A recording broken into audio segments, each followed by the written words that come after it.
Hola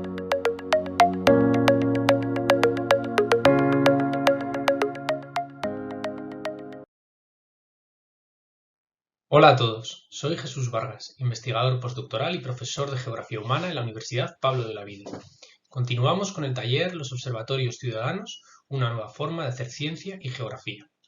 En este segundo vídeo presentamos algunas de las cuestiones básicas sobre los riesgos naturales en contextos de cambio climático. Vamos a introducir de manera sencilla cuáles son los aspectos clave para entender la dinámica de los riesgos naturales y cómo el cambio climático está ya cambiando los patrones de frecuencia e intensidad de algunos de estos riesgos. Por último, vamos a ver cómo la ciencia y en concreto la geografía pueden contribuir a una mejora en la gestión de los riesgos, contribuyendo a paliar los impactos sobre las personas, la economía y los ecosistemas. El sur peninsular es un escenario de riesgo. Las condiciones geográficas y climáticas propias de estas latitudes provocan que el sur peninsular sea un territorio que ha convivido y convive con numerosos riesgos naturales de origen climático, como sequías, inundaciones, olas de calor, fuertes tormentas, entre otros. Además, las predicciones de cambio climático pronostican un aumento en la frecuencia e intensidad de este tipo de riesgos en el futuro. Para entender la dinámica de los riesgos es necesario, en primer lugar, fortalecer el conocimiento transversal sobre las diferentes dimensiones del riesgo: físicas, sociales, técnicas, económicas e institucionales.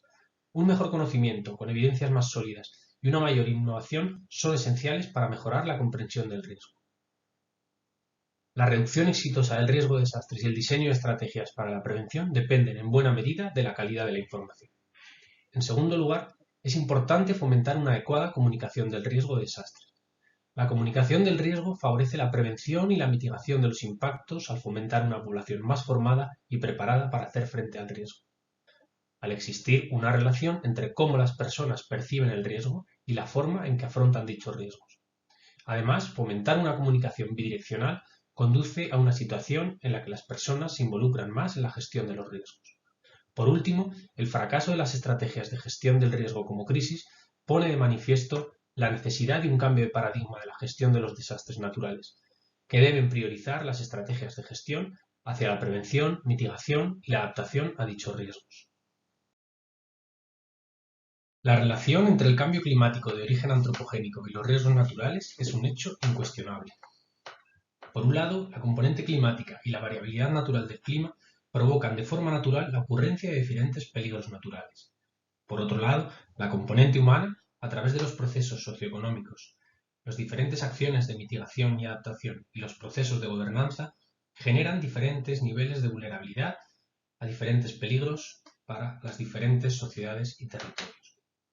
Además, como así lo confirma el IPCC, la componente humana es capaz de interferir en la componente climática mediante la emisión de gases de efecto invernadero y los cambios en los usos del suelo, modificando los patrones climáticos y aumentando la frecuencia e intensidad de los peligros naturales asociados al clima.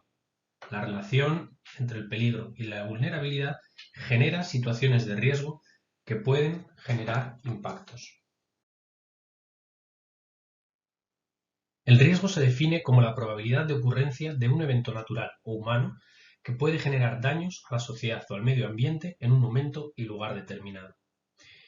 Y depende de la relación entre el peligro, esto es, el evento natural o humano que puede generar daño a la sociedad o al medio ambiente, y la vulnerabilidad, entendida como la propensión o predisposición a verse afectado negativamente por un peligro. Teniendo en cuenta la ecuación del riesgo anteriormente presentada y ante la dificultad de intervenir sobre los peligros, la reducción de las condiciones vulnerables debe ser una prioridad para la reducción del riesgo.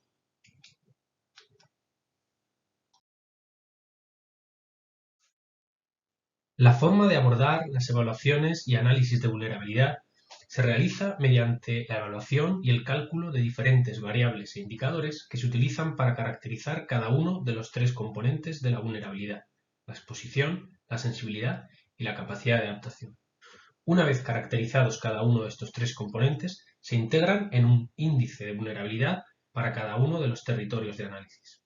Esto nos permite identificar y analizar aquellas causas que hacen a las poblaciones vulnerables a los riesgos y, por lo tanto, orientar las estrategias de gestión de los mismos. En este proyecto vamos a trabajar sobre el riesgo de sequía, un riesgo recurrente en el sur peninsular y de gran importancia por los impactos económicos y sociales que genera. Además, la sequía es un riesgo que presenta unas características singulares. Es un riesgo cuyos límites espaciales y temporales son difíciles de determinar y, al contrario de lo que ocurre con otros riesgos, los impactos son progresivos, difusos y muy difíciles de cuantificar. Todo ello hace que sea necesario mejorar el conocimiento colectivo sobre este riesgo y que la participación de la ciudadanía sea fundamental. Muchas gracias por participar en el taller del Observatorio Ciudadano de la Sequía y os esperamos en el siguiente vídeo.